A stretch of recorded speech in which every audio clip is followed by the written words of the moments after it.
को भी फायदा है, इंडस्ट्री को भी फायदा है, नए रोजगार निर्माण होंगे। और मैंने ये तय किया कि 2 साल के अंदर हर दिन में 30 किलोमीटर रोड बनेंगे, इतनी लेंथ को मैं बनाने का टारगेट रखकर काम करूंगा। तो इसलिए रोड के सेक्टर में अच्छे दिन आएंगे, ये मैं आपको विश्वास के साथ बताना चाहता हूं। जिंदगी महंगी होगी, गाड़ियां सड़क पे दौड़ेंगी, और आप अभी लड़ाई बड़ी न्यूनतम की लड़ रहे हैं, आलू और प्याज की लड़ाई लड़ रहे हैं। जरा कल्पना कीजिए, जो सरकार आलू और प्याज की लड़ाई लड़ रही हो, चीनी की लड़ाई लड़ रही हो, 2 वक्त रोटी दिलाने की लड़ाई लड़ रही हो, उसकी जरूरतें चकाचौंध। हमने ये भाषण सुना नहीं था नरेंद्र मोदी जी का, जो सेंट्रल हॉल में भाषण दिया गया था। पहली बार हमने महसूस किया कि एक ऐसा प्राइम मिनिस्टर है जो पहली बार गांव देख रहा है, हाशिए पर पड़े लोगों को देख रहा है। लेकिन ये जो चकाचौंध है सड़कों के जरिए जो आप कह रहे हैं, ये आपको लगता है कि संभव है हिंदुस्तान में? देखिए, मैं तो इतना विश्वास आपको दिला सकता हूं कि मैंने आज तक मेरे जीवन में जब जब मंत्री था और जो बात मैंने कही, तब उसके बाद कोई पत्रकार मुझे आगे सवाल नहीं पूछ सका। इसलिए मैं आपको भी नम्रतापूर्वक कहना चाहता हूं कि मैं क्या कह रहा हूं ये मैं समझता हूं, क्या करना चाहता हूं ये मैं समझता हूं, और जो मैं कह रहा हूं मैं करके दिखाऊंगा, ये विश्वास दिलाऊंगा। हाँ, प्रॉब्लम्स है, अड़चने हैं। कमलनाथ जी का भी पहले मंत्री थे, अड़चने हैं। अड़चने ये है कि लैंड एक्विजिशन नहीं होती, फॉरेस्ट एनवायरनमेंट का क्लियरेंस नहीं मिलता, रेलवे के आरओबी के क्लियरेंसेस 3-3 साल नहीं मिलते, 109 रेलवे आरओबी अभी हमारे पेंडिंग पड़े हुए हैं। लैंड एक्विजिशन 10% हुई है, प्रॉब्लम्स है। और फॉरेस्ट एंड एनवायरनमेंट ने अनेक प्रोजेक्ट के कारण क्लियरेंस न देने का प्रोजेक्ट लटके हुए हैं। प्रधानमंत्री के साथ मीटिंग हुई है, प्रधानमंत्री ने मुझे जिम्मेदारी दी है कि उनके प्रिंसिपल सेक्रेटरी, कैबिनेट सेक्रेटरी, मैं और पोर्ट्स का और रोड का मेरे पास है, एविएशन और रेलवे, ये चारों विभाग के लिए हम लोग जो ऑब्स्टेकल्स हैं, हर महीने में एक बार रिलीजियस बैठे और उन ऑब्स्टेकल्स को दूर करें।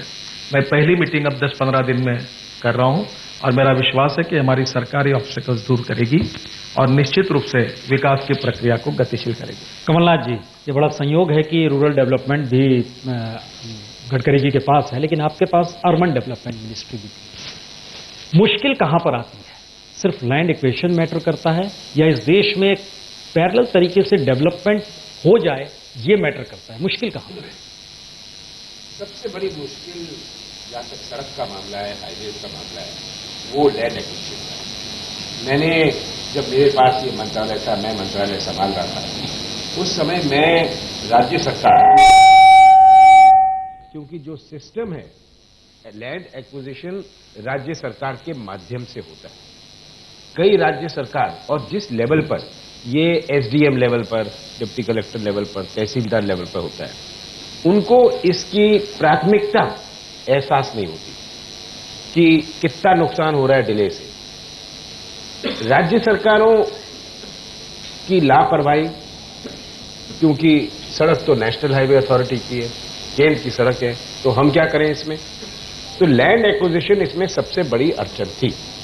दूसरी चीज है प्रोसेस कि इसके जो अप्रूवल्स हैं, आरओबी की बात करी नितिन जी ने, ये बात सही है, पर जो प्रोसेस एनएचएआई के अंदर भी था कि यहां से यहां जा रहा है, यहां से मामला यहां घूम रहा है। अभी मेरे ही क्षेत्र में छिंदवाड़ा में ही 2 नेशनल हाईवेज का निर्माण हुआ, एक का चल रहा है, एक का समाप्त हो गया, एक का लगभग समाप्त होने वाला है। ये सबसे मैं कहता हूं ये इतिहास बना है देश में, इतनी जल्दी कोई नेशनल हाईवे नहीं बनेगी और उस क्वालिटी की। ये कैसे संभव हुआ? क्योंकि खुद में खड़े होके लैंड एक्विजिशन हो जाए, उनको सही मुआवजा मिले, जो इनकी अप्रूवल्स हैं लोकल लेवल से, वो भोपाल भेज रहा है, भोपाल से वो दिल्ली भेज रहा है, दिल्ली से वो हेड ऑफिस भेज रहा है, हेड ऑफिस से वो मंत्री के पास भेज रहा है, और मंत्री जी उस वक्त मैं दौरे में।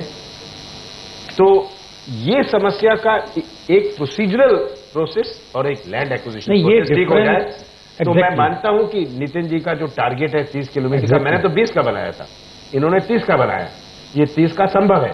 आप अगर ये दोनों चीजें नहीं, टारगेट आपने भी पूरा नहीं किया था। मैं मानता हूं मैंने पूरा नहीं किया, ये मेरा टारगेट था। ये मैंने नहीं कहा था कि हम दूसरे दिन से बनाने लग जाएंगे, ये मेरा लक्ष्य था। और ये लक्ष्य पूरा करने के लिए जो कार्रवाई मैंने शुरू करी थी, वो मेरे वहां से रवाना होने के बाद ये कार्रवाई बिल्कुल ठप हो गई। आज सब कुछ छोड़ दें, सड़क अपने आप बन जाएगी। आप लैंड एक्विजिशन करिए, प्रोसेस रिफॉर्म करिए। क्योंकि जो विरासत में मिला नई सरकार को, आंकड़े हम देख रहे हैं तकरीबन 1,20,000 करोड़ के प्रोजेक्ट्स डिस्प्यूटेड है मेरे ख्याल से। तो ये किन परिस्थितियों में चीजें शुरू होती हैं? ये मैं इस पर आ रहा था, नितिन जी, मैं इस पर आ रहा था कि कोई जिम्मेदारी लेने के लिए तैयार नहीं। एनएचएआई में एक बात उठी कि मैं साफ और बड़े स्पष्ट ये कहना चाहता हूं, जो सड़क नेशनल हाईवे की बैतूल से नागपुर जा रही थी मेरे क्षेत्र होकर, उसमें 2-3 पुल नहीं बने। मैंने कहा ये पुल क्यों नहीं बने? मुझे जवाब में ये कहा गया कि जी अगर ये पुल हम जल्दी से बनवा देंगे तो हमें इनको बोनस देना पड़ेगा। और हम बोनस कैसे देंगे? कौन जिम्मेदारी लेगा इनको बोनस देने की? तो ये जो सबको एक भय था, इसीलिए ये डिस्प्यूट्स हैं। ये डिस्प्यूट्स है, आपने 4 साल एनवायरमेंट क्लियरेंस नहीं किया, 4 साल फॉरेस्ट क्लियरेंस नहीं हुआ, भाव बढ़ गए। अब जब भाव बढ़ गए, आप कहते हैं हम इनको कैसे हम हायर रेट दे दें, इनका भाव हम कैसे बढ़ा दें? नहीं, कौन जिम्मेदारी लेगा? एक छोटा सा बात, हाँ, ये क्योंकि हाईकोर्ट और सुप्रीम कोर्ट तक में ये मामले चल रहे हैं। नहीं, सबसे पहली बात यह है कि जो कमलनाथ जी कह रहे हैं वो बात सही है। फाइनेंशियल क्लोजर होके 2 साल हुए और लैंड एक्विजिशन नहीं हुआ। अब बैंक बैकआउट हो गई। मैं आपको ताज्जुब से बताऊं, आपको आश्चर्य, रोड सेक्टर में 4-5 कंपनियों को छोड़कर 100-125 देश के लोगों का लगभग दिवाला पिट चुका है। सीडीआर में गए और एनपी अकाउंट हो गए। पर मार्ग अभी मैंने 2 दिन एक मीटिंग की, स्टेट वाइज ऐसे 150 लोगों को बिठा और 40,000 करोड़ के प्रॉब्लम्स को मैंने कहा I will take the responsibility, clear किया।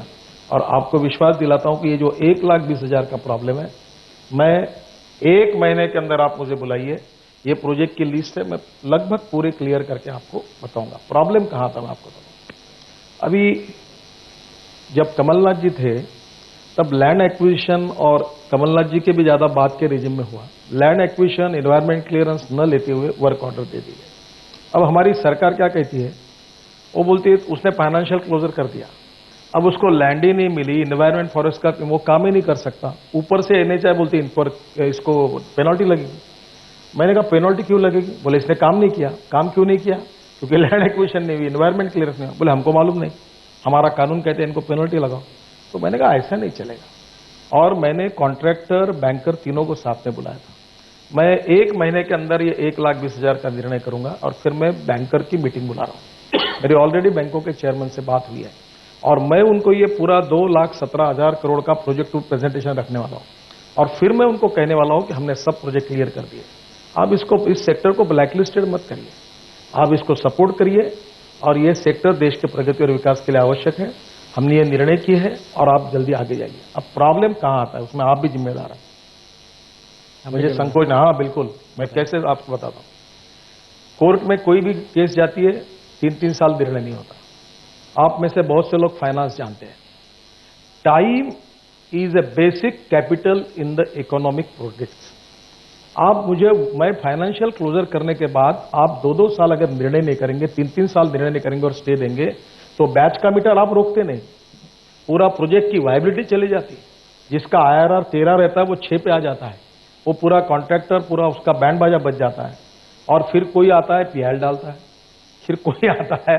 इस देश में ऐसा एटमॉस्फेयर क्रिएट हुआ है, I am not blaming him only, atmosphere ये हुआ है कि जो भी आता है वो काम बंद करो कहता है, काम करो ये कोई कहता नहीं है। और रेलवे में एक प्रोजेक्ट के लिए 3-3 साल और उसमें भी एक होता है, एक डिजाइन देता है, आधा काम होने के बाद दूसरा आदि को डिजाइन बदल दो।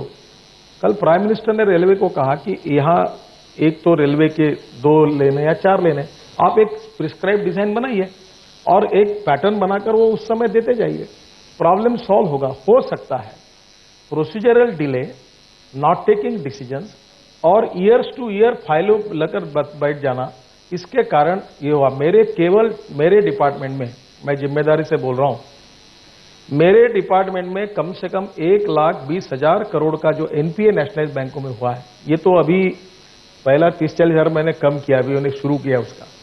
ये पूरा एनपीए देश का पैसा बैंकों में किसका है? जनता का पैसा है। और ये एनपीए और सीडीआर सब कॉन्ट्रैक्टर अगर हो गए तो आज एक भी बीओटी रोड पर कोई टेंडर ही नहीं भरता। तो मैंने हमारे सेक्रेटरी को पूछा कि कमेटी ने निर्णय किया कि पहले बीओटी ट्राई करो। मैंने बोला आपको ध्यान में नहीं आता कि सबका दिवाला पेट चुका है, 4 लोगों ने केवल 4-5 लोग रहे, कौन बीओटी भरेगा? आप इसको ईपीसी मोड में करिए और पैसा मैं खड़ा करूंगा, हम खड़ा करेंगे, हमारे पास नहीं, हम कर सकते हैं। इंफ्रास्ट्रक्चरल बॉन्ड करके हम लोग 9% इंटरेस्ट से पैसा खड़ा कर सकते हैं। हम ईपीसी मोड में जाएंगे और हम काम करेंगे। आपको शायद मालूम होगा कि नहीं, हिंदुस्तान में सबसे ज्यादा कैपिटल रेज करने वाला पॉलिटिशियन मैं हूं। मैंने 4,000 करोड़ रुपए 10 करोड़ के इक्विटी पर कैपिटल मार्केट से खड़े किए थे और 8 साल में 4,500 करोड़ का काम किया था। वही मैंने वही फार्मूला लगाया। मैं आपको बताता हूं, 1 साल के अंदर मुझे फिर से बुलाना, 1 लाख करोड़ खड़े करेंगे। 24 घंटे में कॉन्ट्रैक्टर को पेमेंट मिलेगा, ऑल क्लियरेंसेस हो जाएगी और 30 किलोमीटर का 2 साल के अंदर टारगेट पूरा करके रोड सेक्टर अच्छा होगा और बैंक फिर से पैसे देने लगेगी। गडकरी जी, इसलिए लोग सोचते हैं बार बार आप पॉलिटिशियन नहीं है, आप बिजनेस पर्सन है। ये तो मेरे साथ सबसे बड़ा अन्याय है। या आपके मीडिया वाले कोई आते नहीं, कोई देखते नहीं। मैं सेवा प्रकल्प चलाता हूं।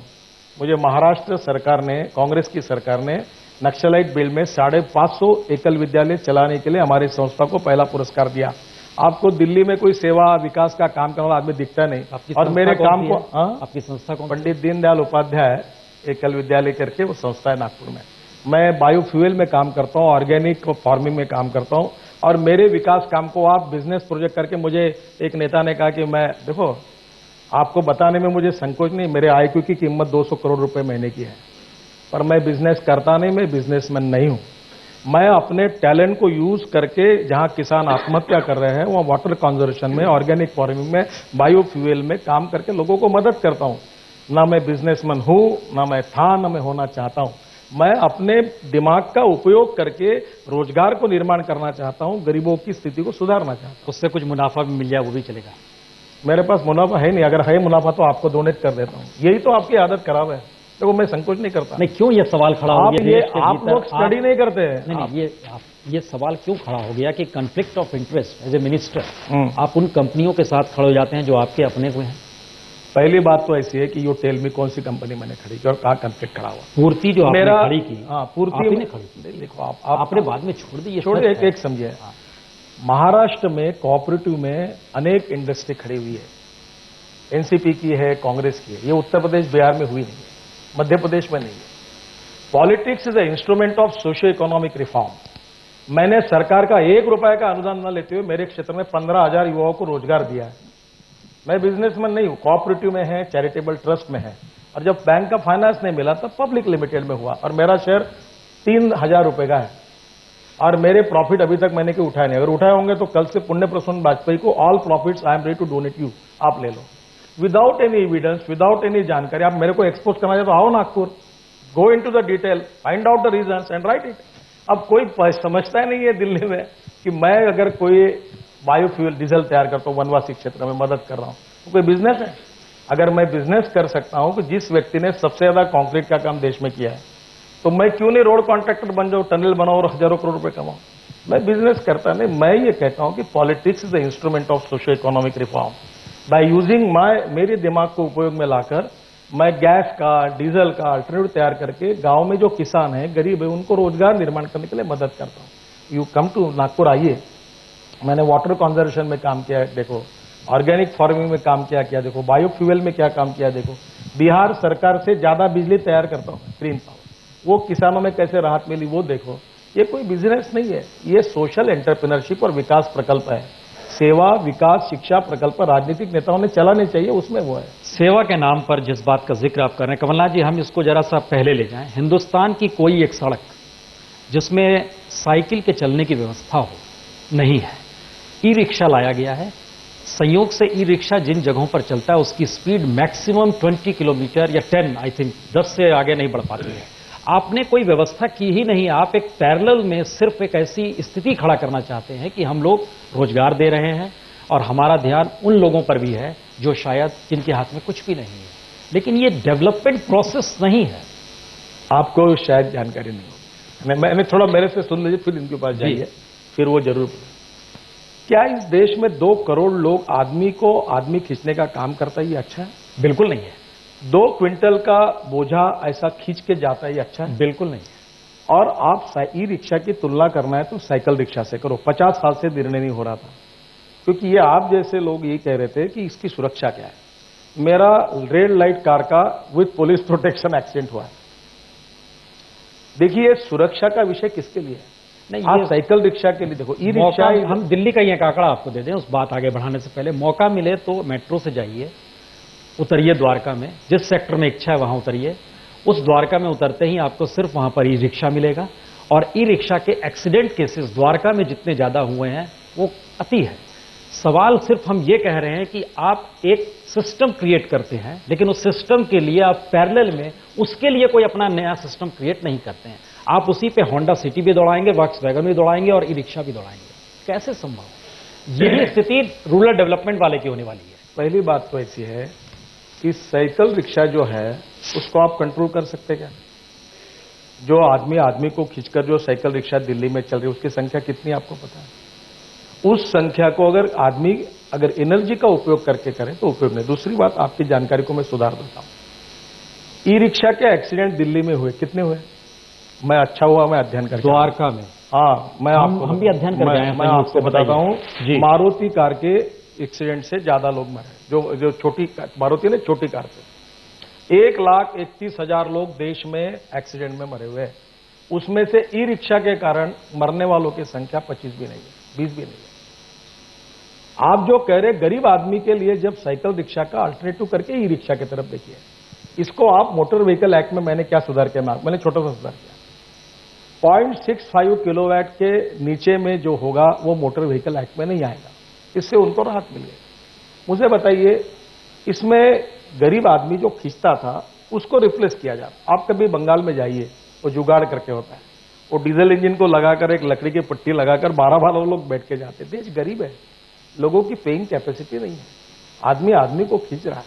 उसका लिए हमको सब समाधान, जो नाम्स आप मर्सिडीज कार को लगाएंगे, जो नाम्स आप 4 व्हीलर को लगाएंगे, वही नाम्स अगर साइकिल रिक्शा को लगाएंगे तो सोशली भी वो ठीक नहीं है और मानवता के आधार पर भी ठीक नहीं है।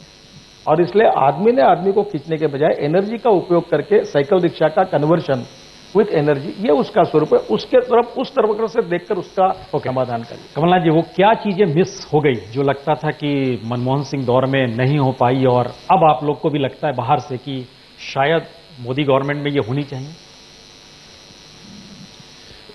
इसमें एक चीज नहीं है, काफी चीजें हैं। क्योंकि जितना भी हमारा प्रयास रहा यूपीए 1 में कि एक ऐसा वातावरण बनाया जाए, एक ऐसी गति लाई जाए हमारी आर्थिक गतिविधि में, इसका क्रियान्वयन जो हमें यूपीए 2 में करना था हम नहीं कर पाए। नीति बन गई, उदाहरण के तौर में एसईजेड्स बने, एसईजेड्स का कानून आया, पर जब एसईजेड के क्रियान्वयन की बात यूपीए 2 में आई, उस समय किसी ने सोचा कि इसमें तो कुछ टैक्स लगा दें। तो ये जो क्रियान्वयन की बात थी जिससे देश की आर्थिक गतिविधि बढ़ती, कोई पान का ठेला लगा लेता है, उससे आर्थिक गतिविधि बनती है। हमें इस आर्थिक गतिविधि के रुकावट से नुकसान भी हुआ और इसमें जिस प्रकार से हमें इसको कन्फ्रंट करना था, इसका सामना करना था, हम नहीं कर पाए। और हमें ये उम्मीद है, देश के लिए उम्मीद है, प्रश्न यूपीए या बीजेपी का नहीं है, देश के लिए उम्मीद है कि जो अपने देश की आर्थिक गतिविधि की पूरी क्षमता है, इस क्षमता तक हम पहुंचे। आज सबसे ज्यादा आर्थिक, आज ही अखबार में मैं पढ़ रहा था कितने स्टूडेंट्स हैं अपने देश में, कितने नौजवान हैं। हमारी आज जो बहुत यंग पॉपुलेशन है, ये इनकी आशाएं आकांक्षाएं किस पर हैं? रोजगार पर हैं, व्यवसाय में हैं, व्यापार में हैं। ये कब संभव है? जब आर्थिक गतिविधि बने। नहीं, ये रुका क्यों? करप्शन की वजह से, ब्यूरोक्रेसी ने काम करना बंद कर दिया, पॉलिटिशियन। देखिए, मैं मानता हूं कि जिस प्रकार से कोर्ट्स के रूलिंग आए, इसमें ब्यूरोक्रेसी ने भी कहा कि इस पर हाथ मत लगाओ, हम अपनी रिटायरमेंट की जिंदगी कोर्ट कचहरी में नहीं काटना चाहते। ये एक का बहुत बड़ा कारण रहा। सीएजी हो, एक कोर्ट कचहरी हो, और इसमें बहुत बड़ी एक रुकावट आई, बहुत बड़ी अड़चन आई। दूसरी चीज है कि हमारा ये विश्वास था कि ये टेम्पररी मामला, ये सुधर जाएगा, पर ये सुधरा नहीं। और यही सबसे बड़ा कारण था कि आर्थिक गतिविधि को बड़ी ठेस पहुंची।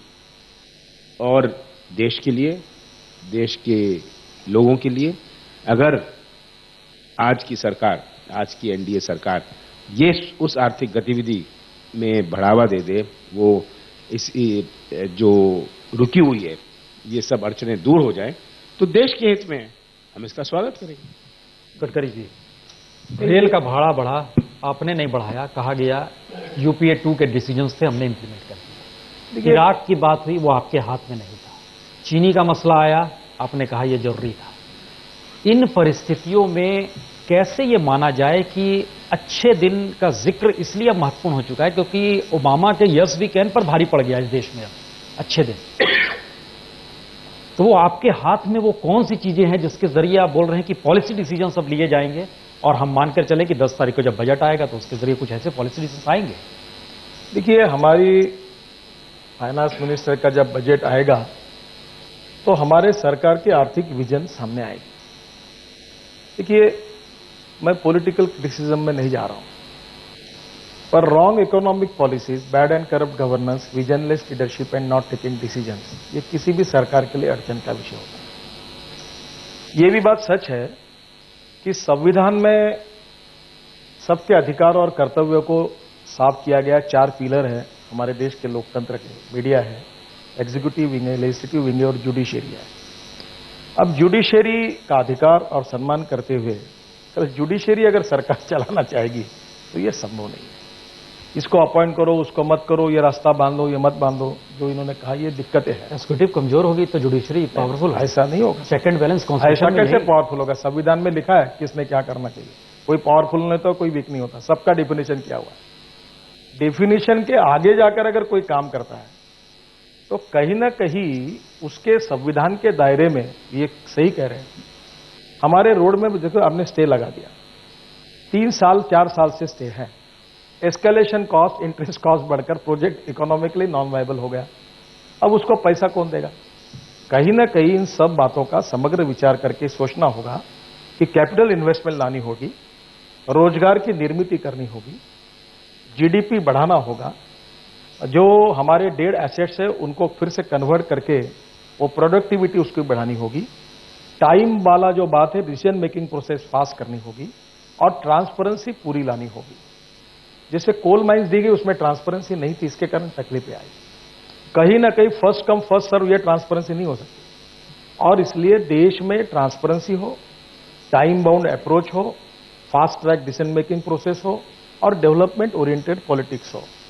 नरेंद्र मोदी जी के नेतृत्व में मैं आपको इस बात का विश्वास दिलाना चाहता हूं कि हम लोग अभी प्रॉब्लम्स को समझे हैं, हमको थोड़ा समय तो दीजिए। ये सब अभी आज पावर सेक्टर का भी, जैसे मैं कहा कि आपको 1 महीने के अंदर आप मेरा इंटरव्यू लीजिए, मैं रोड सेक्टर के जो एनपीए है वो 1 महीने के अंदर 1,20,000 करोड़ का एनपीए लगभग खत्म कर दूंगा, और बैंकों को विश्वास में लेकर रोड सेक्टर को फास्ट कर दूंगा। नहीं आया तो फिर आप मुझे तड़ाके से ब्रेकिंग न्यूज करके दिखा देना, और कभी समय तो दो।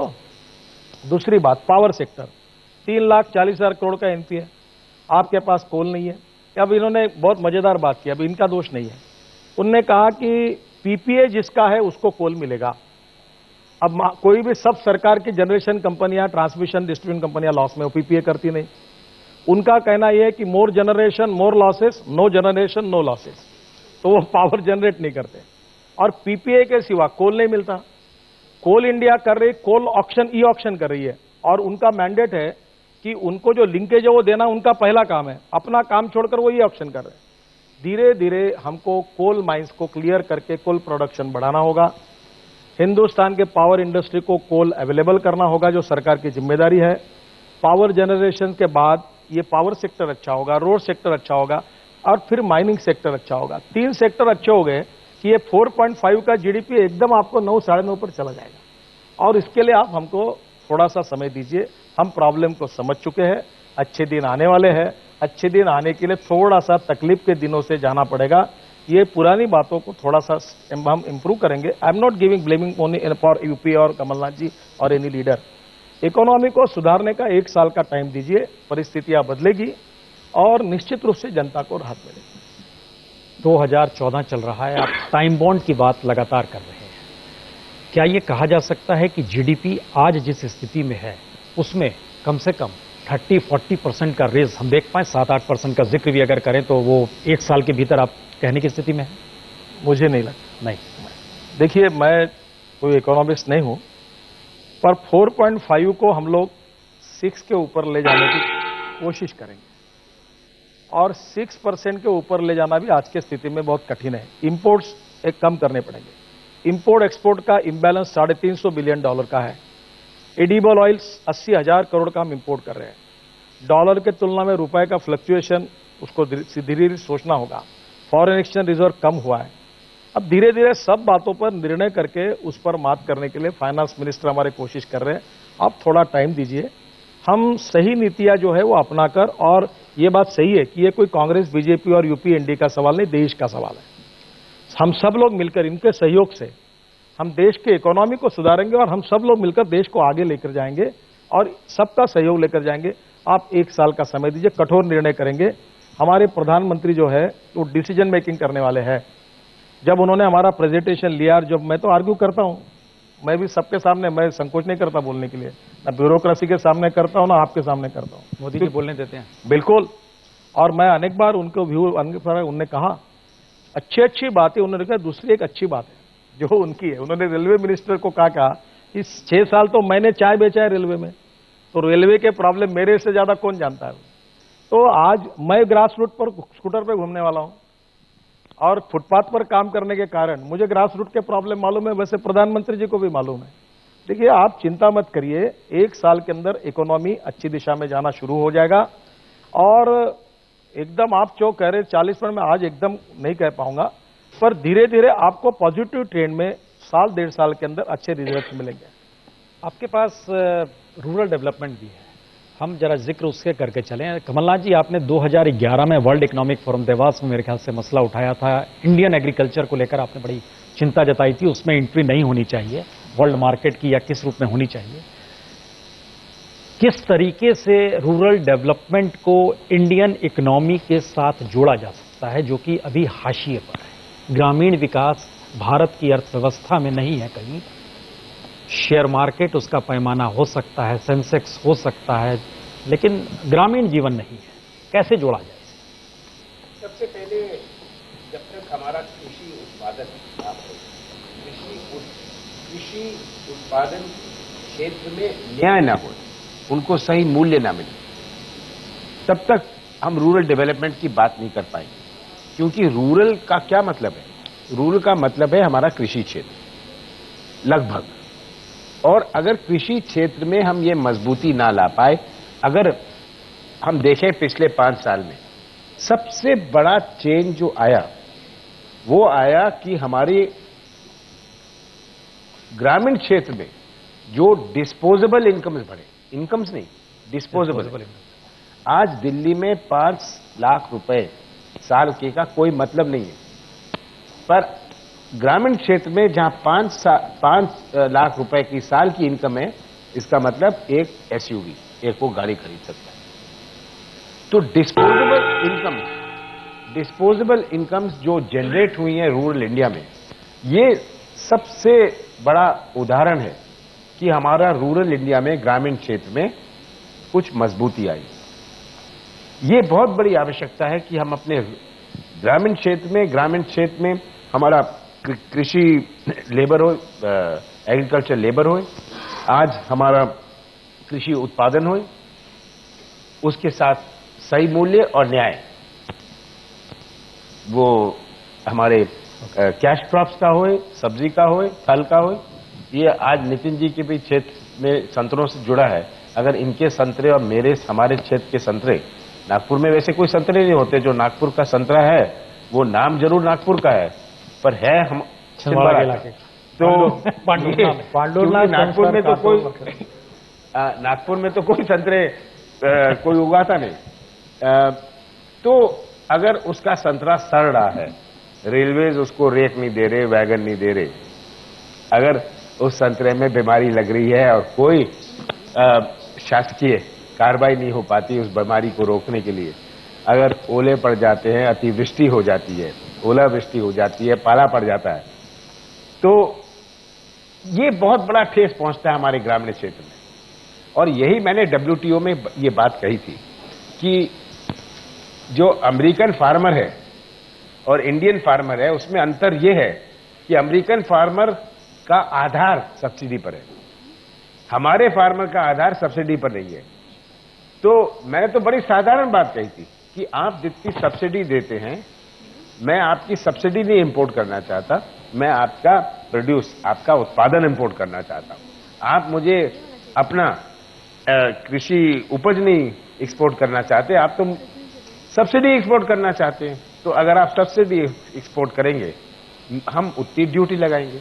एक हम दर्शकों से सवाल एक आखिर में जरा जानना चाहेंगे कि आलू का उत्पादन पिछले बरस की तुलना में बढ़ा, प्याज का उत्पादन पिछले बरस की तुलना में बढ़ा, पिछले 5 बरस में लगभग 30% रेस प्राइस के हो गए, अनाज का उत्पादन बढ़ा।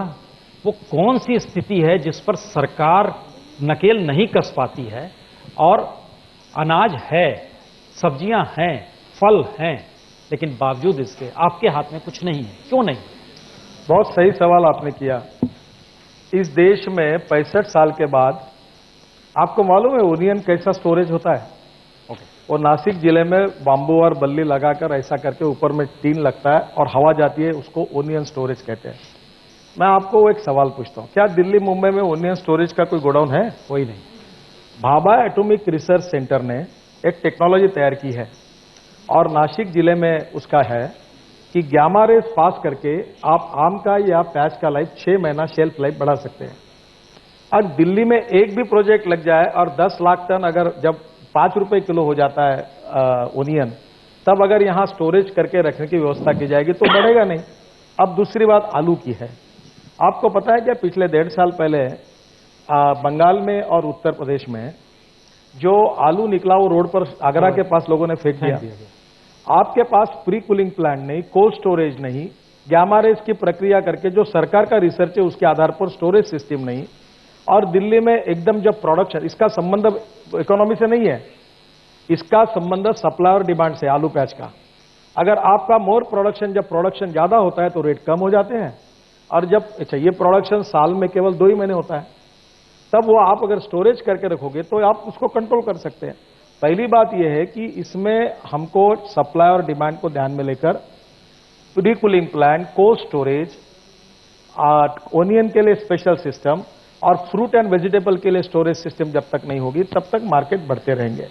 इसलिए महानगरों में इसकी विशेष व्यवस्था करनी होगी। कल ही मैंने रामविलास पासवान जी से चर्चा की है और भाभा एटॉमिक रिसर्च सेंटर का प्रेजेंटेशन उनके सामने हो रहा है और तुरंत उसमें कुछ ना कुछ निर्णय आगे समय में सरकार हमारी करेगी। चलिए, हमें मनमोहन सिंह का पहला भाषण 2004 का याद आ गया। उन्होंने स्टोरेज का जिक्र किया था, होना चाहिए, लेकिन वो अभी तक नहीं हुआ है, ये भी जिक्र कर रहे हैं। आखिरी कमेंट आपसे ही सुनना चाहते हैं, कोई टाइम बॉन्ड कि हम महसूस कर लेंगे कि अच्छे दिन आ गए?